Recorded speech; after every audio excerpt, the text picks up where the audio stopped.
Craig, I've got to say, and it's not just me, one or two people have said it, your form at the moment has been absolutely sensational, and you're playing with a smile on your face.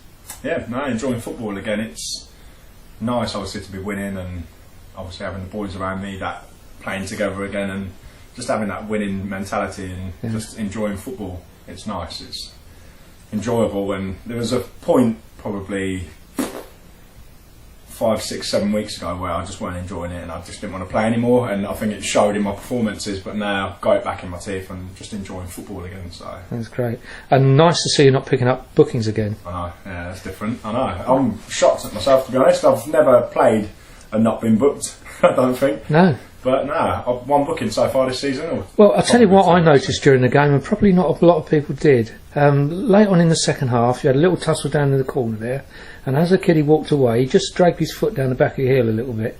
Yeah, no, he did.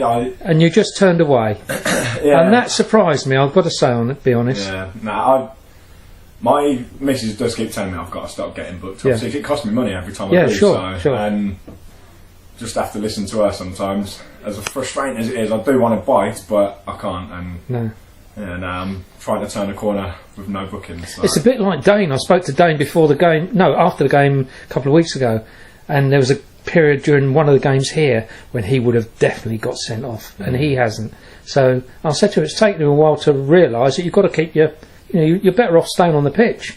Yeah. Like you say about Dane, I've played with him at Faversham, I've played with him at a few clubs, and he's as hot-headed as I am, and for him to keep his cool as well. I just think it's now, obviously we're both in our 30s, it is a little bit more maturity. Before rash, just want to get stuck in and have a fight with people, but I think I've realised now it's just not worth it, because I get suspended and that's right. lose loads of money. And you're actually a very good footballer, I've got to say. I mean, that goal today, you must have been delighted with it. Yeah, no, it's been a while. I know I've not been scoring many goals, it's been frustrating for me, but as long as the team are winning.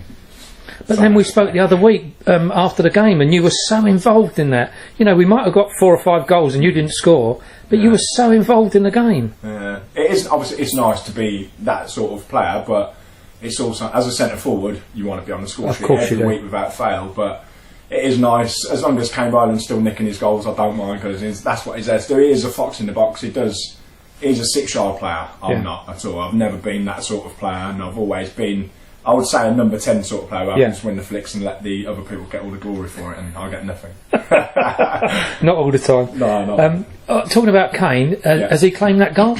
Yeah. Well, actually, I thought he got a back heel on it, a slight touch. To be fair, when it did go in, I thought it was in. Yeah. But then I think a few of the boys on the bench were saying it was no goal. But fair play to Brownie as well, though, for doing the run. He was running 50, 60 yards with a ball. Yeah, it was good. Delivered a reasonable ball and ended up in the back of the net, so we can't knock any of that. No, an all-round performance all round. Yeah, brilliant. Excellent, all round again.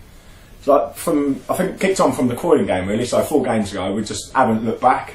So it's having that, just grinding it in, like Paul's keeps saying, that winning mentality, we've got to keep going with that. And when you start a football game and it's in the back of your mind you're going to win, there's no looking back. We just know we're going to go out and win and turn teams over, especially the teams that we're playing at the moment aren't the greatest, but they're the harder teams to play sometimes, because sometimes we don't turn up and then we'll get turned over, but as it stands at the minute, we're turning up and we're turning them over as well and enjoying football whilst doing it. So you've just said something then that reminded me of a run that we went on when we got promoted to the Rhine the first time.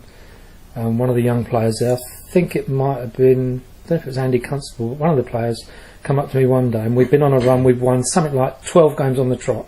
He said to me, I don't think we're ever going to get beat. And they went out with that attitude, and you're just touching on that. Yeah, no, I think that's it. As if we can grind that into all the players as well, which I think we have, like, we're going to be unbeatable, and there's no reason that we should be beat at all in this league. I don't think there's any teams that really can touch us. It's just all about having the right mindset before we go out, that's all.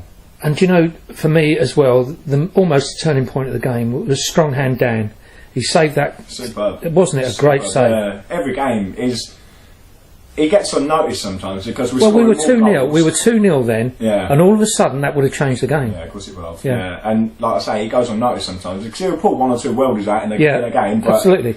Then you've got Marsden who's coming up here and just winning rings around players, and then banging to the back, and it just takes the gloss off Dan Eaton a little bit. It's unfortunate, but he's still doing his job, and his quality is a great goalkeeper. Well, let's put it into context. It's something like 15 goals and 2 conceded in the last 4 games. Is that right? Am I right? Yeah, I'll take that, and I've only scored 2 of them.